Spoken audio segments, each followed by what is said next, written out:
Democratic strategist and former spokesman for the Obama campaign, Ben LaBolt, former chairman and CEO of Hewlett-Packard, Carly Fiorina, and political reporter for Yahoo News, Chris Moody. So, Ben, I'll start with you.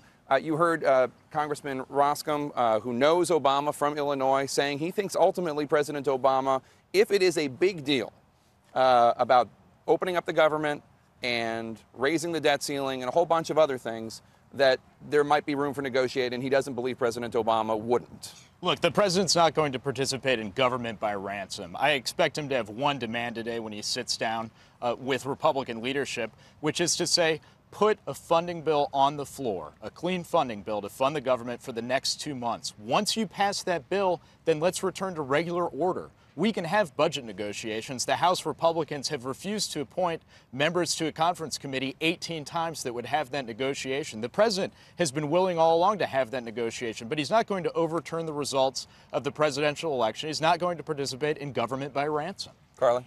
You know, if President Obama had wanted to avoid a government shutdown, then he should have negotiated. He should have had the meeting he's having today 2 or 3 months ago. Everybody could see this train wreck coming. I actually feel badly for John Boehner. I think this is Ted Cruz and President Obama's shutdown. I think Ted Cruz's tactics were wrong. There's no honor in charging a hill that you know you can't take, only casualties, although Ted Cruz maybe got name recognition and money along the way.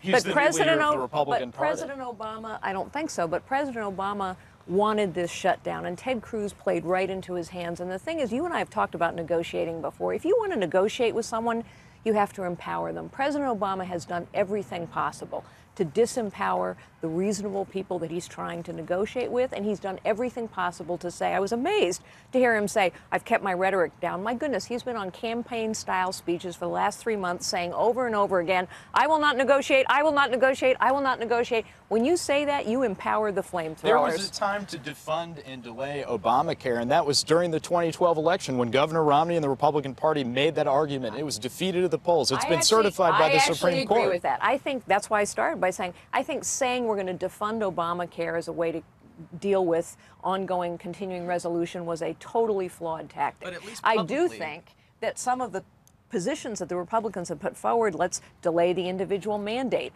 let's make sure that Congress doesn't get the same kinds of exemptions that other people are asking for. These things make sense, but I come back to the original thing. President Obama looks strongest when he is standing up saying, I will not negotiate with Republicans. And he has looked very weak the last several months. I think he wanted this, and that's why he decided to have a meeting today, not 2 weeks ago. But at least publicly, this is not a negotiation that we're talking about.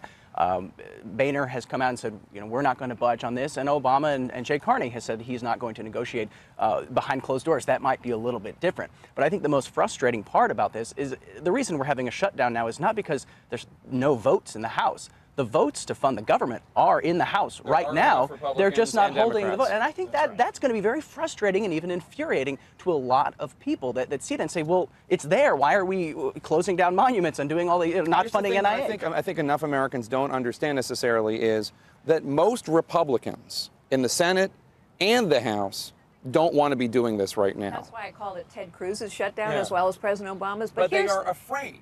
They are afraid of the Tea Party wing of the Republican Party. Look, here's the thing. If you look at the polls, Boehner follows Cruz, McConnell follows Paul. That's the reality of the Republican Party. Rhetoric into my thing.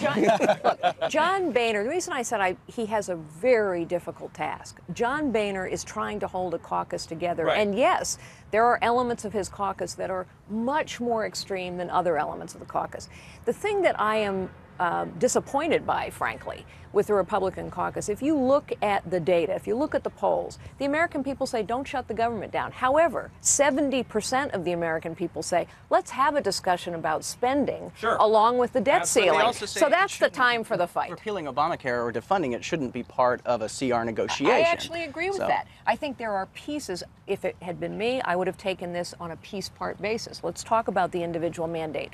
Let's talk about the medical device tax. Let's talk about the exemption that Congress gets. And by the way, good try. We're not worried about congressional aides. We're talking about senators and congressmen who want the exemption, or the head of the IRS who says, thank you very much, I like my health care. I don't want to go to Obamacare. That's what makes Americans crazy. I get that, absolutely. Ben, I want to ask you a question about this overall negotiation between President Obama and Speaker Boehner, because they did try a couple times, and it didn't work, and you can point fingers. You could easily point fingers at both men, really. President Obama moved the goalposts once some senators did when it came to the amount of revenue, the amount of taxes, and it wasn't clear that Boehner had the votes to begin with. He didn't return President Obama's phone call, etc.